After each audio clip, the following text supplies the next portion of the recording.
Did you see the Conor McGregor tweet? I'm salivating. Yeah, just simply cryptic. I'm salivating. I mean, obviously about this, but then Jake Paul came out and said, get back to the gym and win or some shit like that. Sober up or something, yeah. Which is crazy. But I mean, look, that. What about that? And I know we spent a lot of time talking about Conor, but that almost seems like a fight that now should happen. Like now, it seems like if they're going to do it, now's almost the time. Well, the thing is, Jake Paul has a smart bunch of people around him. I know his manager. I know some of his team. I was talking to him at the weekend. They're smart, switched-on individuals. Very, very smart people. He hasn't got a Mickey Mouse team around him. Same with Conor. Audi and Paradigm Sports Management. They are a very, very professional outfit. The only way, though, well, you never know. It happened with Conor McGregor and Floyd Mayweather, so maybe there could be a co-promotion, although the UFC aren't really into the business of doing that. And certainly when Jake's out there threatening to knock out Dana White, do you know what Dana likes? He's a businessman, you know what I mean? So he'd leave the emotion out of it. But the only way I would really see that happening is if when Conor's fought out his UFC contract, and he'd have to do their own promotion, which might happen. But I don't know how many fights Conor has on his contract. I have no knowledge of that stuff whatsoever. But that would have to happen first, in my opinion. Where there's a will, there's a way. Right? Exactly. And never say never. If Conor and Jake Paul wanted to fight each other, New Year's Eve this year, if they wanted that to happen, that's a possibility. That's not crazy. And I've seen, we watched it happen with Mayweather. You just mentioned that. The UFC would obviously have to not only give him permission, but take a piece of it. But Jake Paul versus Conor McGregor, that's a big fight.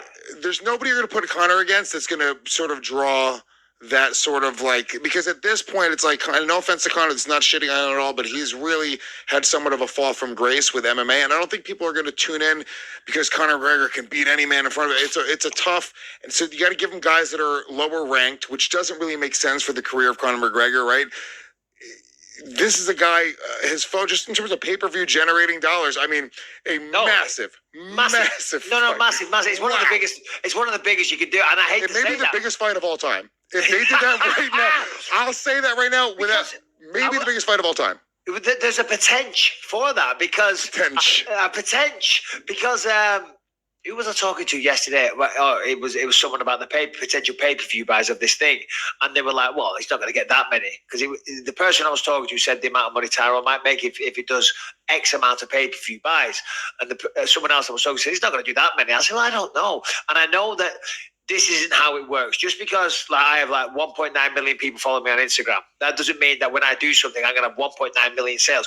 Social media does not cross over to monetary spend. Simple as that. That does not work. Although there will be a certain element of that. And Jake Paul, I don't know how many followers he has on Instagram. A lot. I know he has 20-odd million YouTube subscribers, right? So you take all that following, and then you take McGregor's following. There is a potential, as I say, for ridiculous pay-per-view buys, and everybody involved makes a shit ton of money. I mean, wow. Yeah, Dana White buys his son another yacht off that fight. If those two guys want to fight, if I'm all parties involved, I'm saying, guys, let's make this happen right now. They're the same dickhead. They have the same haircut. Yeah, they're both dickheads. That's a fact. And also, it actually would be good for Conor to come back in a non-mixed martial arts fight, given what happened to his leg. You know what I mean? You don't necessarily want to come back and be doing the wrestling.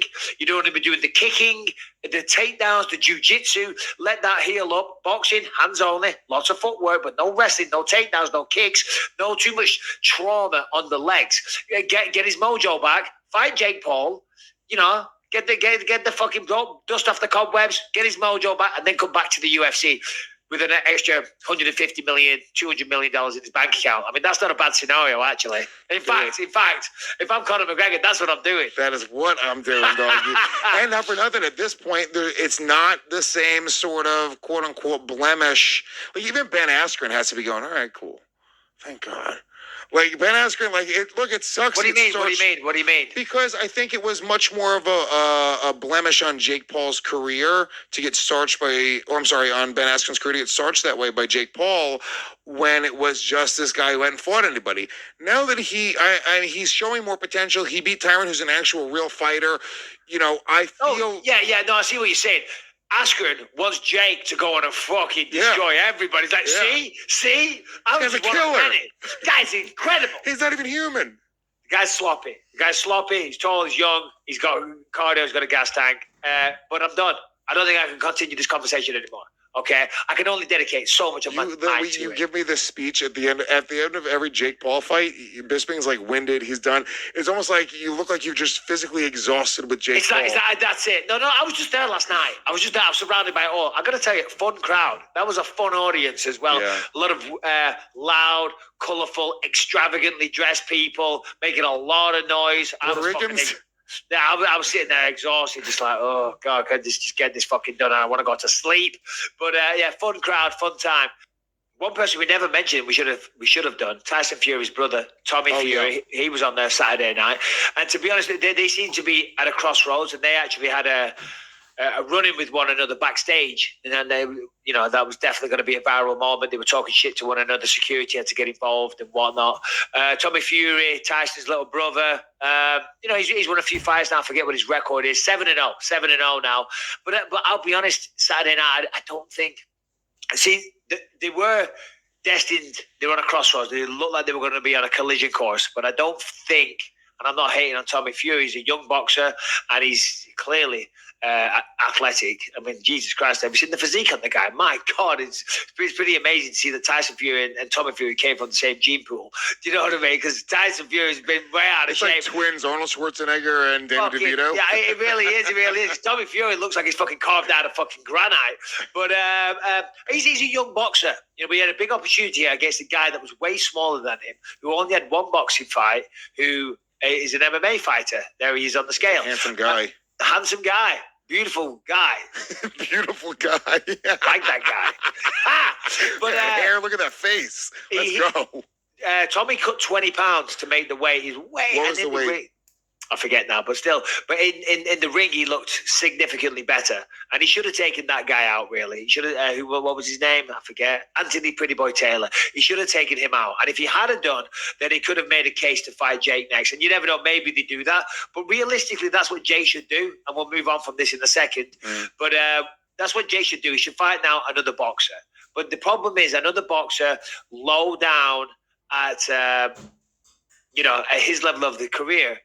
His level of boxing isn't really a pay-per-view star. That's why he's taking these MMA guys, because they're marquee names. They have name value and they can sell pay-per-view. And it's good for Jake because it keeps the hype train going. It keeps the momentum going.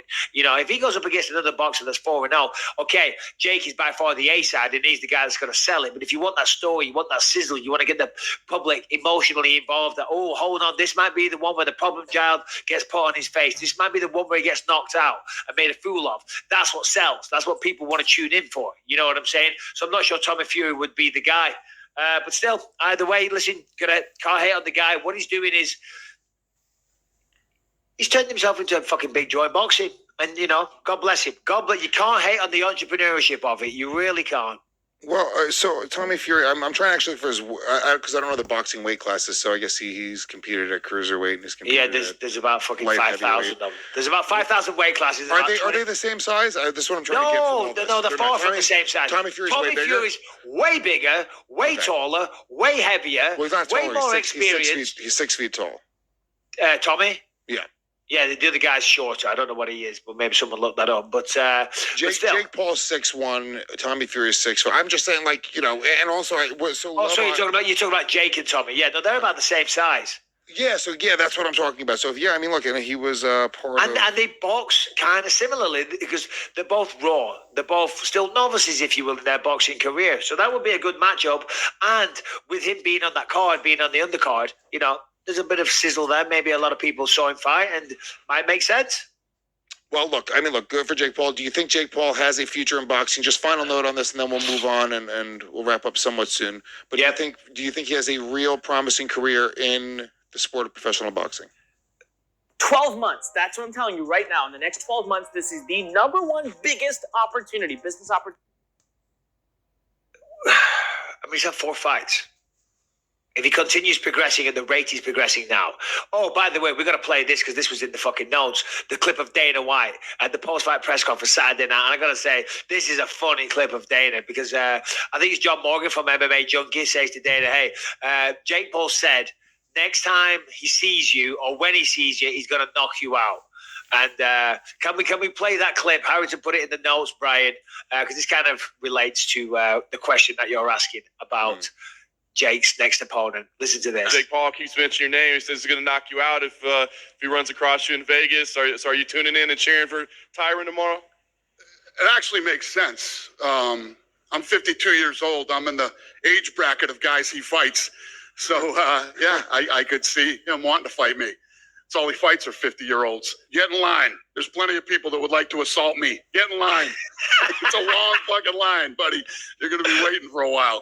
Oh, that's pretty fucking good. That's pretty funny. And he's right. See, that's the thing. He does fight older guys. So to answer your question, in terms of progressing his boxing career, if he wants to continue making money and doing these big paydays, then he needs someone with a bit of star value. Lower level boxers don't have the star value. They're not known. There's only one now that I can think of. That's Tommy Fury. So that does make all the sense. Feel like I'm in control.